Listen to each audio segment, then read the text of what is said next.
Okay, well, anyway, I'm live. I don't know. Okay, so I was on here because I wanted to talk to you guys about I didn't have any room on my freaking hard drive to record a video, so I'm trying this. Isn't that a lovely view? So I just wanted to go over what's going on in Florida right now. I wish there's a way to show my screen. I haven't actually used this program before.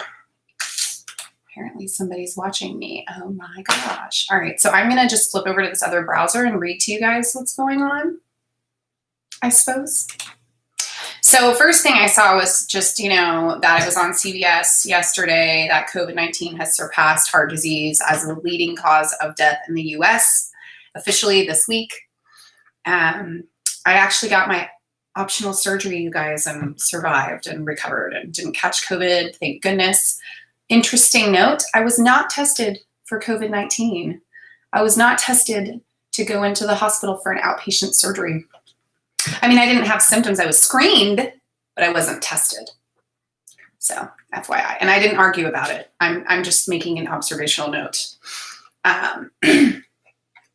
So I saw that and I saw this article and it made me want to go and just check my favorite website, floridacovidaction.com, which is, I'm just going to move this thing over. And apparently there's a chat. So if you want to say something, go for it, guys. I know I'm really tiny and it's dark, but I don't care.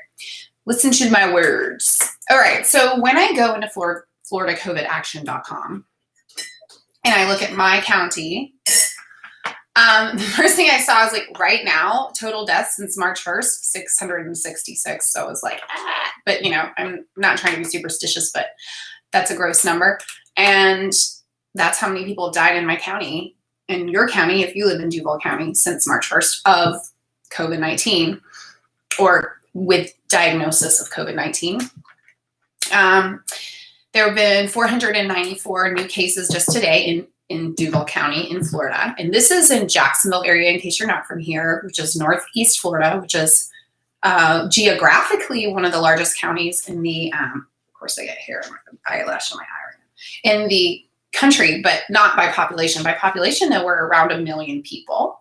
So out of 1 million people today, 500 caught COVID.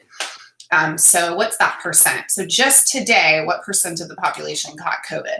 So if I say 500 divided by 1,000,000, make sure I get the right number of O's. 1,000,000,000.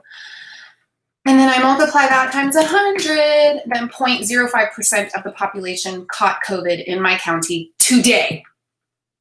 So that means tomorrow, 0.1% of the population if I add today and yes, tomorrow. And if that rate stays the same, do you see what I'm saying? It's how, okay, let me explain how many people that is. So 0.05% out of 1 million, that's 500 people out of 1 million, right? It's like fuzz on me. 50 people out of 100,000. Or 5 people out of every 10,000.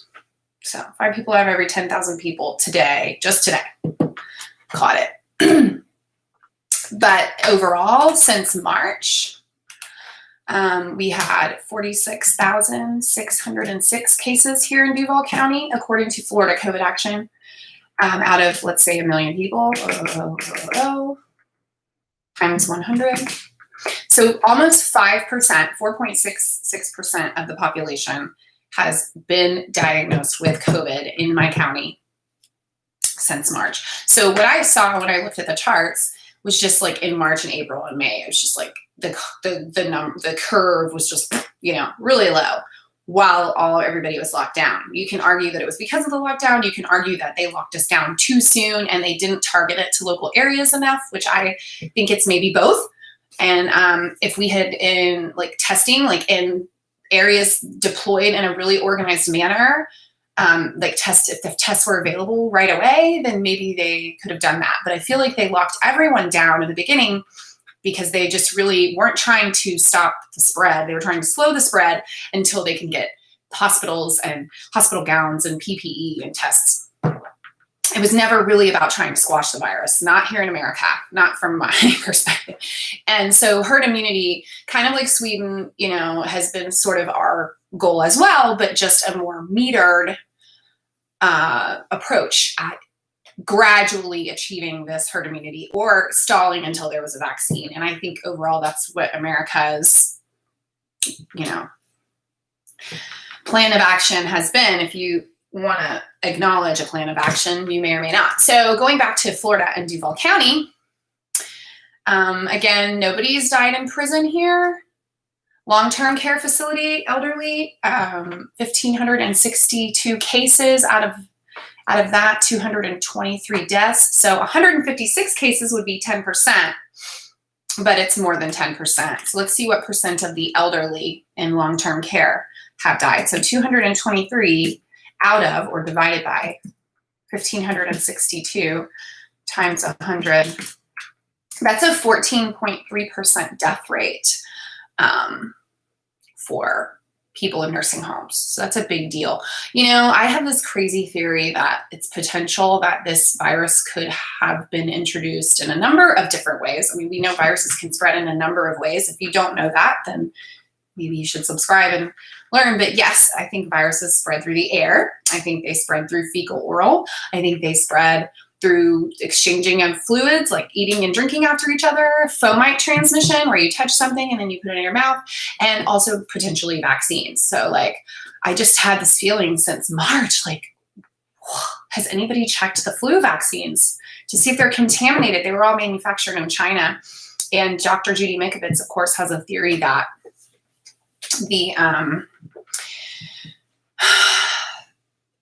COVID is like a hybrid of XMRV and HIV and SARS, and then I think potentially one more, I don't know. And so just, that's me digressing, but where is it coming from? And so is it targeting old people because they just don't have the immunity, or is it, you know, another thing that I thought is, well, maybe this isn't a new virus. Maybe this is an existing virus that they're just now finding, you know, because it's like the number of total deaths for 2020 hasn't really exceeded the number of total deaths for 2019 from what I've heard, total deaths of everything. But of course, people are driving less, people are staying home more, people are eating out less. So yeah, maybe there's just less heart attacks because of the choices we're making, or less car accidents or whatever. So that doesn't, just because there are the same approximate number of total deaths for this year as there were last year over the world, it doesn't mean there's not a pandemic. That also does not exclusively cut that potential out. Okay. I just want everybody to think about things logically, because confirmation bias and fixation and a mental block can cause us to just cause everything. Every piece of information is just another rationalization for what we want to believe to avoid our fear, which is that it's a real freaking pandemic and it could kill you a miserable death, miserable, slow, horrible death. And I think watching my mother die of cancer, watching my stepfather die with dementia, and then not being able to attend my father's funeral because he died in a pandemic of a heart attack when I was pregnant. I have compassion for people who die miserable deaths. So I have compassion for the families and stuff. So I haven't seen that from everyone during this pandemic. And I just wanted to point out that that's not necessarily a bad thing to have. Okay. What else can we go over about Florida and Duval? Right now in my county, the percent positive is 23%. So in Duval County, if you are getting tested for COVID because you're having symptoms or because you were exposed to someone you know, or whatever reason you have, probably not a requirement for surgery, apparently, although the hospital paperwork that I signed said that everyone was screened. It didn't say everyone was tested. When it said, oh, we're especially good at protecting you from like the flu, so of course you're not going to catch COVID. And I didn't. I don't think I did. Anyway, it's been 2 weeks. And but I was not tested. I was relieved. I didn't want them to poke my brain with the swab. I didn't think I had it, so I didn't argue. But I just want to clarify that if, you know, it's screened, but everyone wears a mask. And then of course the surgeons are wearing masks if you're going in for surgery, and it's really more of a risk to the doctor. So what I found out was the doctor didn't actually order me to take a test. And I think that was his choice because potentially because he knew how paranoid and careful I was, that he didn't feel like he needed me to get a test to make him feel better. That's my rationalization of it, but I did not ask him. So 23% of people that get tested, possibly not including people going in for surgery, based on my experience, but I don't know. It could be an individual thing. So it could be some people going in for surgery. It could be most people. I could be the exception. 23%. 1 in 4 people who are sick. So chances are, if you're sick, you know, basically we're approaching the flip of a coin when it hits 50%. Chances are, though, luckily still, you may not have COVID if you're sick in Florida. I would like to talk about the statewide hospital stats, which is also on her website. Current hospitalizations with a primary diagnosis, 4,341. Of course, that's again statewide, not my county, that's Florida. And 1,286 people in adult ICU. So again, I'm going to bring out my handy dandy little calculator here and do a basic ratio calculation to find out a percent. And I'm assuming that the number of ICU of 1286 is already included in the number of total hospitalizations. So I'm just going to do 1286 divided by 4341 times 100 to make it a percent. And we get 29.6%. So that means so if you're sick in Duval County, there's about a 25% chance that you have COVID. If you have COVID, there's a certain chance that you could end up in the hospital. And that's a different stat that I'm not covering here. And I'm sure that varies based on data that people receive. But once you're in the hospital, 30% of those people end up in intensive care. And so that's some facts that you should probably base your behaviors on, okay? Whether it be you that ends up in intensive care or your loved one. And out of the people in intensive care, how many people died? Well, let's look at these. Like, I can't really do those stats right there because if I look at the total deaths, it's not going to match up the current ICU. If I looked up the total ICU numbers and then the total deaths, then I could calculate a percentage of deaths. But really, that still may not be accurate, right? Because all of those deaths may not have ended up in ICU. There could have been people that didn't get care at all and just died at home, because there are people that are literally dying in hospitals telling nurses it's not COVID, or you gave me the COVID here by giving me the test, or they'll say, no, it's lung cancer or it's the flu or whatever. And then they are like literally dying and they just won't believe that they have COVID. It's really horrible. It's hard for people to believe bad things. And so I think that what should have been happening this whole time is that the American people should have been given as much accurate information and truthful information as possible so that they can make their own decisions. And I think that our freedoms end where other people's freedoms begin. And so I do think that it's okay to legislate certain things that drive a clear line between this person's freedom as an immunocompromised person that needs to go and get food and needs to go and get supplies and maybe is too old to understand Instacart, and this person who doesn't give a fuck about anyone but themselves. I'm sorry, gosh, I shouldn't have said that. So let's go over a couple more stats and then I'm going to cut this off, and we're at like 13 minutes. It says one person is watching me. Hi, one person. Let me see if anyone chatted anything. No one chatted anything. Oh, it's unlisted, so the one person has to be me. So no one's going to watch this until I make it public. Oh, okay. So going over one more thing, which are the cases. I love how she does this where there's some kind of timer going off, babe. Oven? I don't know. Anyway, it'll turn off. And I got to go eat. So new cases by day in Duval County. I wish I could show you guys, but basically March, April, May, and half of June, it's just like new cases per day peaked at 60 in this county, like 60 people a day. Remember, I just told you that we had like 500 people the other day, and it looks like on December 3rd, we have 538 people. So what happens is in the middle of June, it spikes. And in July 15th, it goes up to 837 people in one day. And my county caught it. But then it dropped again because I think people went back to school and either the kids aren't being diagnosed, they're not showing symptoms, or they're really maybe not spreading it to their families very much, because once school started, the numbers did go back down. to about 200 a day, and it kind of stayed around that average, around 200 a day, except for this one big spike in September.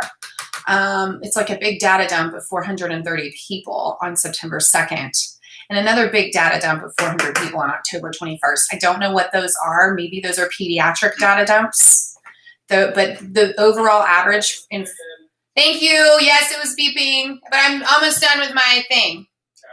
So throughout like August and October on this chart that I'm viewing, new cases by day, so this is giving you how many new cases each day, it did kind of flatten out again, but in October it spiked before Halloween. I'm assuming on October 21st that spike could have been due to people going shopping for costumes for Halloween and buying candy and eating sugar, but I could be wrong. And then it still stays around 200, 250. And there's another spike of 359 people on Halloween day. And then it still goes back down. And then it just starts spiking again on November 10th, where about 500 people a day start getting sick. And it becomes, there's less gaps. So it's like, oh, 500, 300, 500, 300. And now it's just 500 a day. It's just solid. So here in my county, since like November, it's just solid 500 people a day. Basically, I mean, there are some 300 days, but it's just between 300 to 500, 600 a day, even on December 2nd. Then they go deaths by date reported. So the date of the death, if you look at that chart, you know, very few deaths, March, April, and May. Maybe at the highest one day, there was like 4 deaths in Florida and in my county, excuse me, not Florida. I wish, because I have a feeling Miami was getting hammered back then. But it's really calm here. But when we got out of lockdown in June, you can see it immediately starts going up. And on July 8th, 21 people, not 21 people died on July 8th, but 21 people who caught COVID on July 8th died. So the death was going up. And when you match it by date, you can kind of see the line going, these are cases by day. And then when you do deaths by case date, it's the same. But we haven't seen that second thing of deaths yet. So all these people in Duval County, and so this is how long it takes for the deaths to hit. You think it's going to take 2 weeks, but you're wrong. It takes about a month or 2 for you to really start seeing the deaths. And I've been watching this since March. Actually, I've been watching this since literally that doctor in China whistle blew it. And so it takes a couple of months. So we haven't begun to see the deaths from the cases surging now. And the deaths have gone up. It's just right now, the overall United States deaths are more related to the Midwest, and it's blowing up there. But we haven't seen that. Now, when I go down to this last chart, deaths by date reported, which is the date that the death was reported, you can just see not a lot of deaths, March, April, May, and June. There was a big spike in July. There's another big spike in September, like 25 people in one day. Another spike in October of about 20 people in one day. And a spike in November of about 22. I can see they are data dumping this literally once a month. So what they're doing is trying to make it look like the average number of deaths each day is lower. And they're dumping more of them in one date once a month so that it looks like the average deaths are here. And then there's just like this, but really the average deaths are here. That's what data dumps do. And if you're following the election, I'm sure you can see how when they deposit the data can really, really affect and make things shady looking, like how Trump is really upset about the data dumps the night of the election. So that's kind of the only update I wanted to give. And then when I go to what? Yeah, so again, my county is still red, like if on the map. Again, Florida COVID deaths are officially at this moment 666. That's creepy. I don't like that.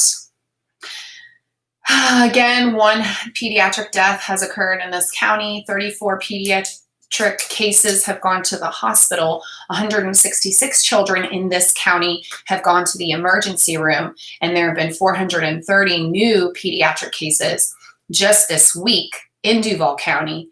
But since the beginning of the pandemic, there have been 4,343 pediatric cases here in Duval County, which means that 10% of all cases have occurred just this week. So if you're looking at a pandemic of about 10 months and you're saying, oh, it doesn't really spread through children, well, it hasn't yet, but it does look like it's picking up. So a lot of the cases here in my county, probably pediatric, new cases, this week. So yeah. I wanted to go over this too. The antibody testing. This is really interesting. Where was that? Percent.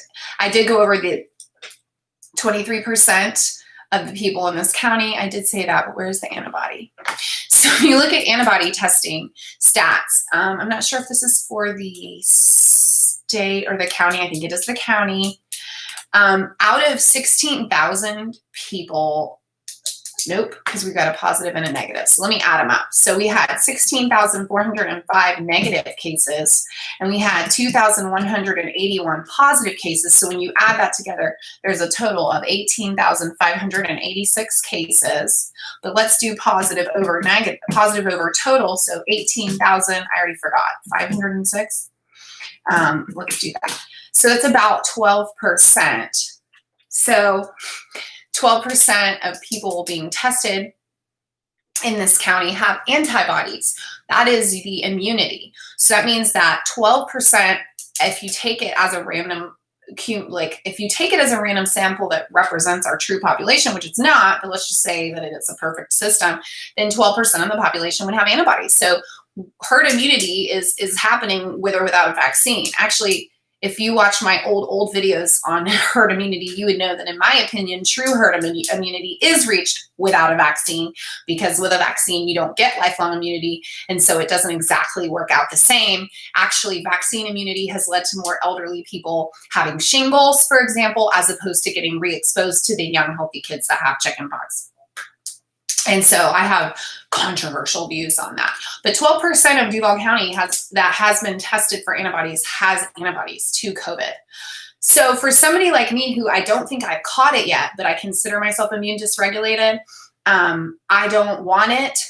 And it's like, about 2% of the population in the United States is actively sick right now, has been sick with COVID, but 12% have antibodies. So if you go to the PCR testing, that's the one, those are the people that are supposedly actively transmitting the virus. Now, there's a thing that I've learned about called it's called CT, cycle something. You guys know what it is. I can't think of the word right now. But basically, polymerase chain reaction is where they amplify the DNA.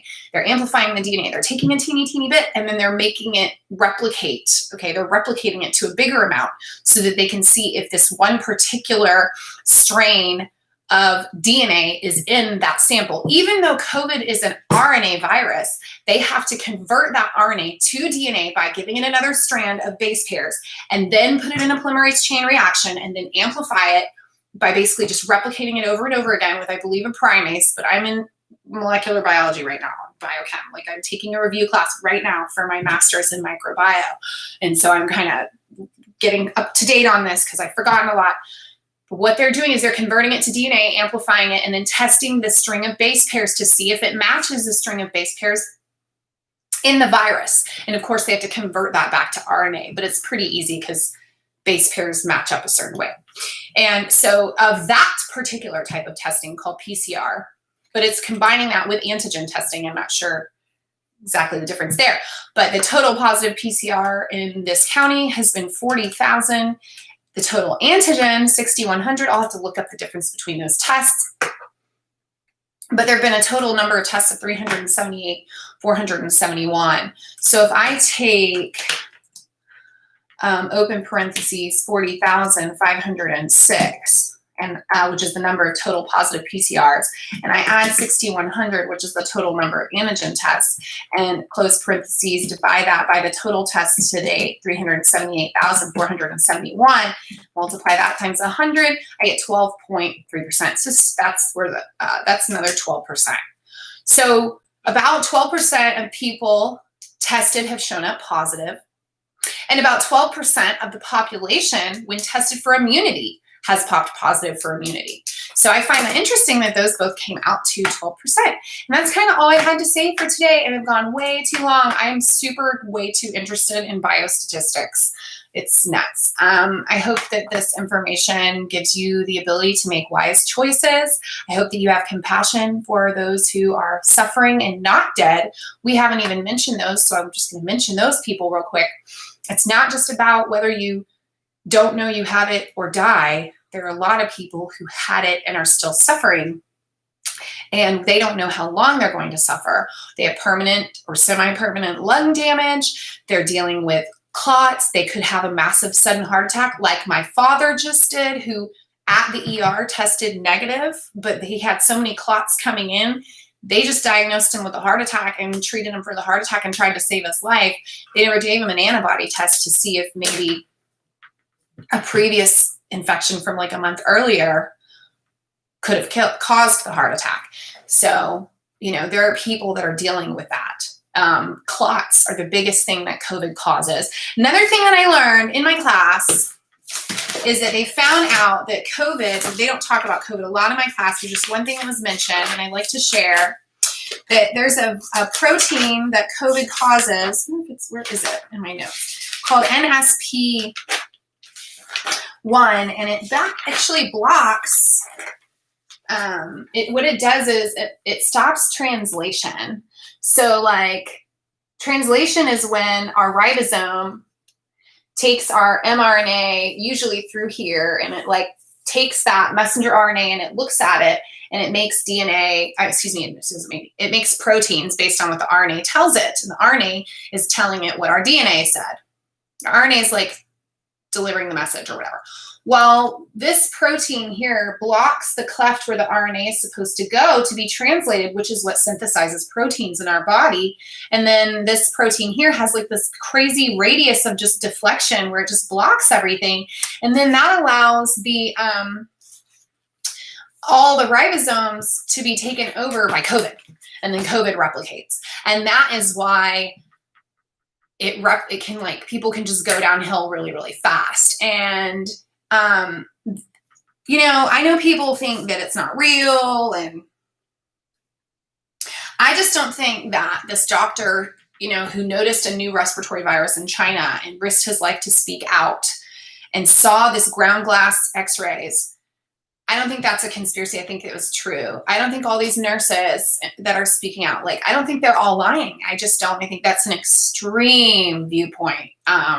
And I just want everyone to know that everything's not black and white, and that when we're in times of trial and controversy, in times of trauma, it's easy for our mind to try to make everything extreme one way, yes, or extreme no. But I just don't think that's the case. I know there's been manipulation of statistics. I know there's crazy, shady things going on. I know there are people taking advantage of this situation, but I really, truly believe there are people dying, and I hope that I have given you some good information here. I hope y'all have a great week. Peace out.